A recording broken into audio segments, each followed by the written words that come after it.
Hello and welcome to this Lentic AIM training video. My name is Ruth Whittington and I'm a wetland ecologist with Colorado Natural Heritage Program. In this video, I will discuss hydric soil indicators as defined by the U.S. Army Corps of Engineers and highlight horizon and color patterns used to identify these indicators. Across the West, there are as many as 24 different hydric soil indicators. For this reason, I will not be aiming to cover these individually, but rather to teach you to recognize the groups of indicators to select from based on what you see. It may take a long time to get a good handle on these indicators, so be patient with yourself and refer regularly to the indicator descriptions found in Appendix H of your protocol on page 209. I recommend that you look at these indicator descriptions during this video to start to become familiar with them. Hydric soils are defined by prolonged periods of inundation or saturation resulting in the depletion of oxygen. Through various biogeochemical processes caused by anaerobic conditions, this depletion of oxygen results in distinctive characteristics that persist in the soil even after the soil has dried out. Hydric soil indicators were defined by the U.S. Army Corps of Engineers to use these characteristics to identify and delineate hydric soils in the landscape. Full definitions for all indicators can be found in the field indicators of hydric soils in the United States, seen in the upper left-hand corner of this slide.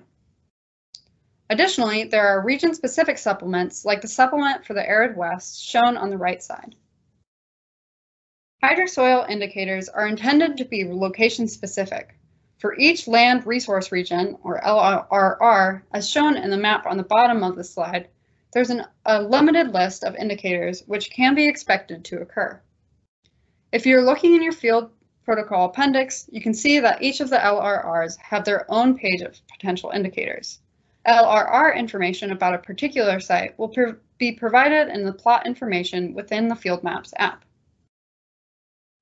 Additionally, different indicators can be expected based on soil texture. For this reason, all indicators fall into one of three categories. A indicators may be applied to all soils, independent of soil texture. S indicators should only apply to soils with sand or loamy sand textures. F indicators should apply to loamy or clay textured soils. So what does an indicator actually look like? Here we have an indicator as written in the Field Indicators Guide. I find the indicators can look a little intimidating at first, but if we break them down into what you need to know, they're a little less confusing. So here we're looking at indicator A11, depleted below dark surface. First, it'll tell me which LRRs it is associated with. Then in purple, we have the bulk of the information that we need, which is the depth, thickness, and color requirements for the soil horizon. Here, in this case, we need a gray horizon, i.e. low chroma, that is either 15 centimeters thick or 5 centimeters thick if it is fragmental. In blue, we get a little more information about the horizon requirements for the horizon above, which needs to be dark, low chroma, and low value, and start within 15 centimeters. Finally, in orange, there's a bit more descriptive information that may provide more context. In this case, it defines the word depleted for us. We've simplified these indicator descriptions as shown in Appendix H.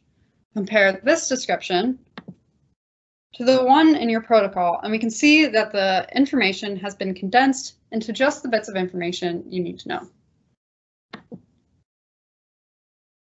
Most indicators include specific color requirements, often phrased as, this horizon must have a chroma less than blank and a value greater than or equal to blank. Most often, these requirements are placed on the chromas and the values rather than the hue. In terms of the color book, this means that most indicators are describing the area of the color page that it falls on, rather than which page you're using in the first place. I recommend always considering what the color requirements really mean when looking at a color page, so that I know that I'm looking for gray colors, not just the numbers for chroma and values. When it comes to wetland soils, indicators are usually defined by a specific pattern of three main color palettes. One is roughly associated with high organic content, i.e. dark colors, meaning we're looking for low chromas and low values. Areas that have been depleted of iron and manganese will have light gray color, meaning high values and low chromas.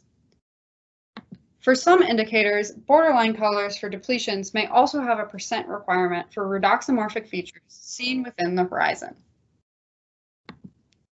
Finally, there are colors associated with redox features. For iron oxides, these show up as orange and red with high chroma and high value. But redox depletions can also have blue-gray colors called glaying, which are found on their own Glade pages. At this point, I'm going to go through several categories of hydric indicators to start showing the patterns of the indicators you should be looking for in your soil pit. Keep in mind that for all of these categories, you should refer back to the manual for the specific requirements of the indicators themselves. Complexity of the indicators vary widely. For example, the easiest one there is to identify is probably A4, hydrogen sulfide. If you smell your soil pit and it smells like rotten eggs, you've got the A4 indicator. Others may take more time to understand and apply. Try your best and expect that it might take some time to get these correct. The first group of indicators have thick organic horizons in the first 40 centimeters of the soil pit. These have to do with slowed decomposition caused by reduced oxygen availability. On the left, we're seeing indicator A1, indicating that at least 40 centimeters of organic soil is required. This is also the threshold to make the soil overall an organic soil, also called a histosol. On the right is A2, histic epipedon. This means that there's a thick organic horizon, but not enough to make an organic soil. This indicator requires an organic horizon at least 20 centimeters thick. Next, we have some indicators referring to smaller layers of muck or mucky mineral soils. Be careful here. While the words muck and mucky have lay definitions, they are very specific in the soil world.